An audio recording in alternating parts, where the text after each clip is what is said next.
He would never open his mouth. The tactic worked. Efforts to record Gambino came up empty. He very rarely spoke at meetings, so it was hard to wiretap him. He was shrewd that way, and of course that was the successful way to be.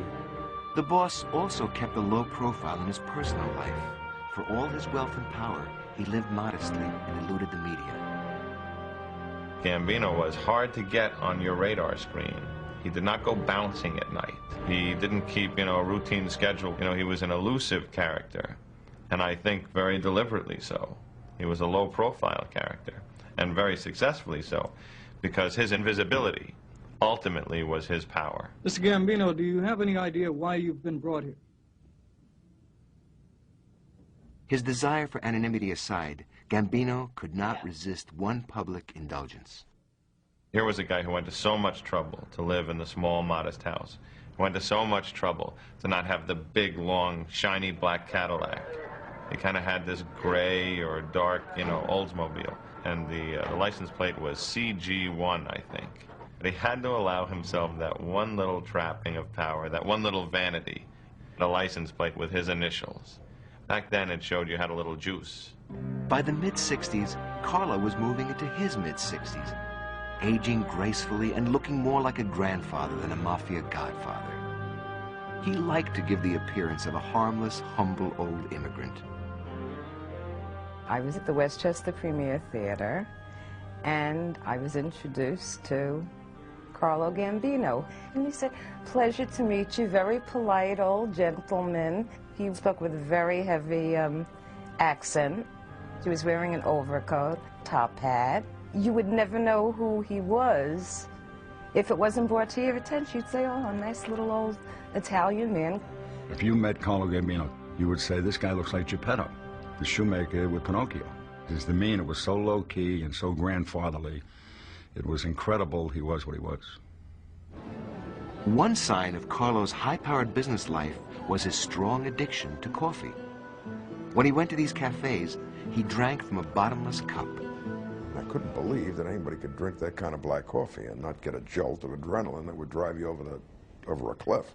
He told me how many cups he used to drink a day. He used to drink 12 cups of black coffee a day. The outwardly mild manner did not fool those who knew Carlo well, allies and enemies alike. Carlo Gambino, his middle name was Treachery. He was the most treacherous mafia boss of them all. He would not hesitate to kill someone who would help him very much.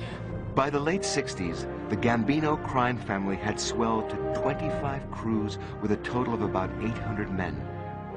Carlo Gambino had arguably become the most powerful man in all of New York. You think that a man who never became an American citizen, who never got out of high school in Italy, could assemble this gigantic empire worth millions and millions and millions of dollars, a conglomeration of rackets, 30, 40, 50 rackets during his lifetime, and it took some brains. The Don had earned the respect of those around him, and they were careful to show it. When in Little Italy, he always stopped by Ferrara's bakery for espressos and cannoli. There he would hold court, dispensing advice and favors. Talk about patronizing somebody. I mean, the people would come in, they would fall all over themselves to kiss his ring. It would be like visiting the Pope. In one of his rare nights on the town, Carlo took in a performance by Frank Sinatra at the Westchester Theater.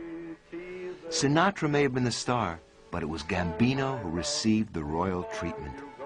Sinatra invited him and his entire group into the dressing room between the two shows Sinatra was putting on.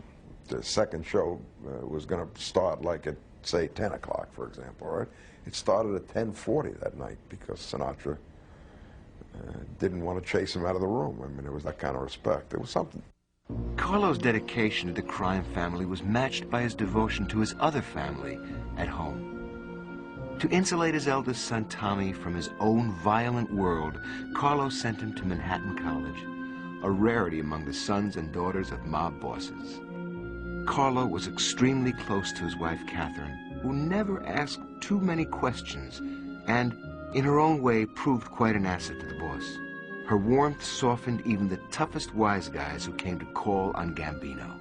She would offer you an espresso coffee, and she would invariably ask you how your family was and how your charming children were. She completely disarmed you, you know. She melted you. You were going to go in there pretty tough, you know, try to make a deal or scare the boss. And by the time you left Catherine Gambino, you were a marshmallow. Catherine helped Carlo keep the appearance of a decorous and respectable household. But mere appearance could not fool the feds.